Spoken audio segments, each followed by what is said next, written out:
Nama saya Muhammad Muzaki bin Hasbuddin. Saya beragama Islam dan menetap di Malaysia. Halo, perkenalkan nama saya Jeriko Simbolon. Saya beragama Katolik dari Gereja Katolik Santo Yakobus, Medan. Halo semuanya, perkenalkan nama saya Gedi Baldia Wijaya. Agama saya Konghucu, warga negara Indonesia. Perkenalkan nama saya Rani dan agama saya Buddha. Untuk saat ini saya aktif beribadah di Vihara Vimal Kirti Madong Lubis, Kota Medan. Mengikut pendapat saya, yang berada di Indonesia skalanya lebih kurang 80%. Dan untuk agama lain, kita orang akan menjaga antara satu sama lain, iaitu menghormati agama-agama lain. Menurut saya kerukunan dari 1 sampai 100 skalanya itu dia sampai 80. Tapi kebanyakan kita melihat di sosial media itu agama antar beragama itu sering disalahartikan. Padahal itu hanya segelintir orang. Gitu. Aslinya kita itu sangat rukun. Menurut pendapat saya, agama di Indonesia itu sudah 80% rukun. Dan agama saya Konghucu dapat rukun dengan agama lain. Walaupun ada beberapa agama yang tidak dapat rukun dengan agama lain. Menurut pemandangan saya memang umat Kristen ini kan kenal sangat harmonis dan sangat toleransi, meskipun yang umat Kristen ini kan telah banyak sekali tantangan, meskipun banyak rintangan, tapi Kristen itu tidak merupakan suatu namanya toleransi. Kalau kita dari perhatikan memang itu ada skala dari 10 dari 100 dan Kristen itu masih diberi toleransi itu dan 75 sampai 80 itu menurut agama sebelah. Dan saya yakin memang kekristenan itu memang sangat dikenal harmonis, bukan hanya saja harmonis, tetapi dikenal saling toleransi dan saling menghargai sesama agama yang berbeda. Kalau menurut saya di beberapa wilayah mungkin sudah rukun ya, sudah harmonis antar agama, tapi ada juga wilayah yang masih kurang rukun bahkan tidak. Kalau dari saya pribadi mungkin di 50-50 kali ya.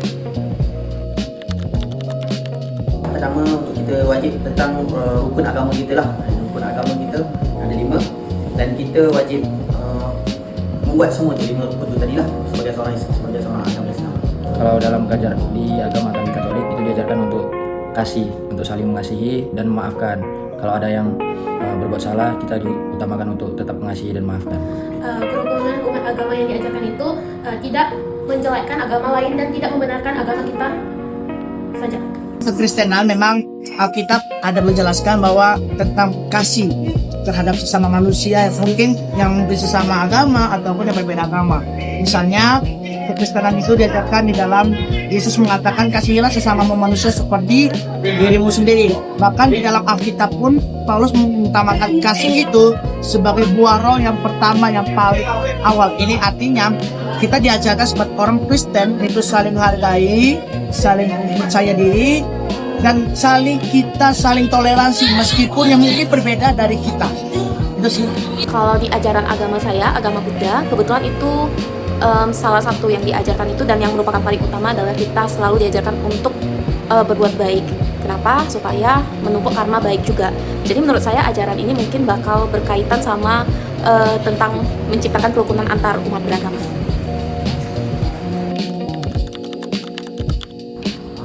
Kalau kita nak hidup dengan orang lain, pertama yang diajar dalam agama kita adalah menghormati satu sama lain. Dan kedua, jangan kita membezakan agama, menghormatilah agama-agama lain seperti agama Kristian, Buddha dan sebagainya lah sebagai Islam. Menurut saya jika ada kehidupan heterogen itu saling menghargai.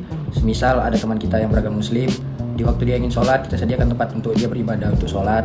Di waktu seandainya kita beragama Muslim, ada teman kita yang ingin ibadah di hari Minggu kita turut menghargai untuk tetap dia melaksanakan ibadahnya dengan baik Dengan saling menghargai dan saling menerima pendapat dari agama-agama lain.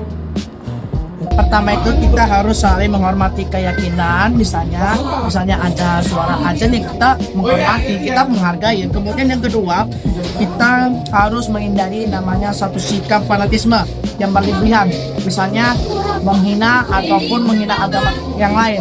Itu yang tidak boleh kita lakukan. Kemudian yang ketiga, kita harus bisa membangun komunikasi antar umat yang antar umat beragama yang mungkin berbeda dari kita.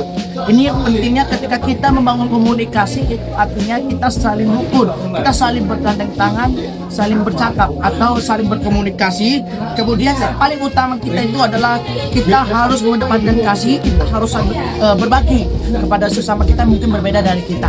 Itu sih kira-kira. Di masyarakat yang bermacam-macam, menurut saya ada satu mindset yang harus kita punya, yaitu dimana kita itu tidak boleh merasa agama kita lebih tinggi dari agama orang lain, dan menyadari bahwa pada dasarnya semua agama itu sama-sama mengajari kebaikan. Jadi menurut saya dengan memiliki mindset seperti ini itu akan membantu kita dalam menjaga kerukunan antar umat beragama.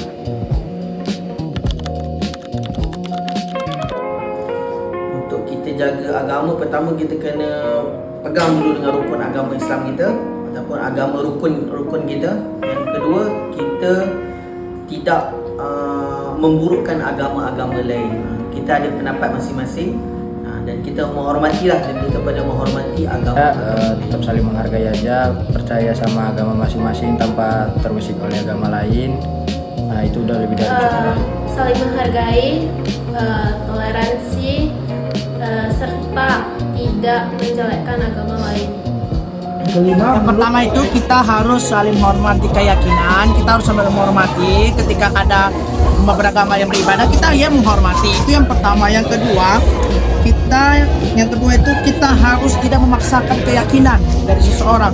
Misalnya kita udah punya keyakinan menurut agama kita, ya kita jangan memaksakan supaya ketika itu tidak namanya terjadi terpecah belah. Kemudian yang ketiga, kita harus menghargai perbedaan. Meskipun ada perbedaan dan kita harus menghargai, karena itu juga pun adalah anugerah daripada Tuhan itu sendiri. Kemudian yang terakhir, kita harus lebih utamakan dialog, harus utamakan percakapan tempat umat yang berbeda dengan kita. Ketika kita ada masalah pun dengan umat beragama yang berbeda, kita bisa menyelesaikan itu dengan baik tanpa melalui kekerasan. Itu sih kira-kira. Di dunia itu berarti kan lebih kompleks jangkauannya. Sebenarnya jawabannya kurang lebih sama dengan poin yang nomor 3 tadi, tapi mungkin bisa ditambah lagi dengan satu hal yang penting, karena ini konteksnya adalah dunia. Sekarang tuh kan internet lebih mudah diakses di mana-mana, dan juga kita tuh pasti sering nemu komentar-komentar yang berisikan ujaran kebencian terhadap agama lain. Nah, tambahan lagi supaya kita tuh jangan mudah terprovokasi sih sama ujaran-ujaran kebencian itu. Jadi itu juga menurut saya akan sangat membantu dalam menjaga kerukunan antar umat beragama. Untuk pemerintah, kalau dalam contoh dekat Malaysia, kita ada dekat 60% orang Islam, 40% orang orang bukan Islam, tapi pemerintahnya orang Islam lah. So jadi 60% dan 40% macam mana kita nak menjaga tu, kita tengok rukun agama tu selari tak dengan kita punya martabat sebagai seorang rakyat Malaysia tu tadi. Tapi di Indonesia, kalau boleh kita saling membantulah, jangan tidak menghormati agama-agama lain, lebih kepada menghormati agama. Menurut saya udah adanya Menteri Agama itu udah cukup baik, tapi tetap untuk dipertimbangkan juga tempat-tempat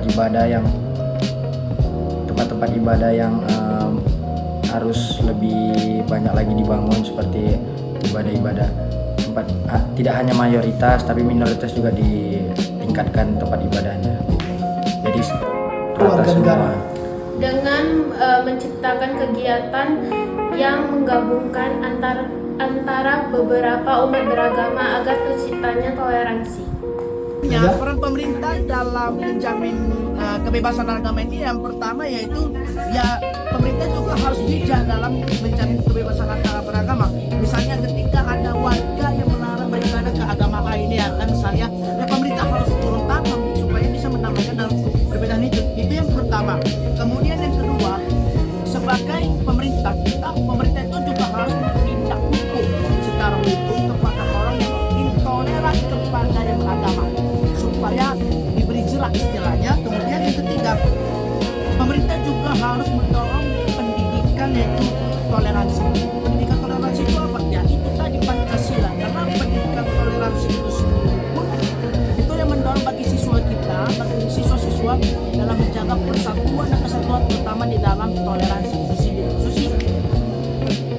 peran pemerintah dalam menciptakan kerukunan itu bisa dilakukan dalam banyak cara, tapi mungkin saya akan kasih beberapa aja. Yang pertama itu misalnya seperti pemerintah memberi aturan nih bagaimana caranya mendirikan tempat beribadah, yang artinya setiap umat beragama wajib mengikuti aturan tersebut, dan apabila memang ada pembangunan itu artinya tidak ada boleh pihak lain yang mengecam pembangunan ini gitu. Artinya kalau misalnya memang ada yang mengecam itu nanti bisa dijatuhi hukuman yang sesuai. Kemudian juga pemerintah harus bisa lebih tegas sama itu tadi, oknum-oknum yang mungkin sering menyebarkan kebencian antar umat beragama. Menurut saya pemerintah tuh harus bisa tegas sih, jadi jangan cuman lihat aja, kalau bisa diberilah hukuman gitu atau undang-undang yang mengatur. Kemudian juga yang terakhir mungkin pemerintah bisa mengawasi kurikulum agama yang diajarkan di sekolah supaya ajarannya itu memang sesuai gitu. Itu aja sih.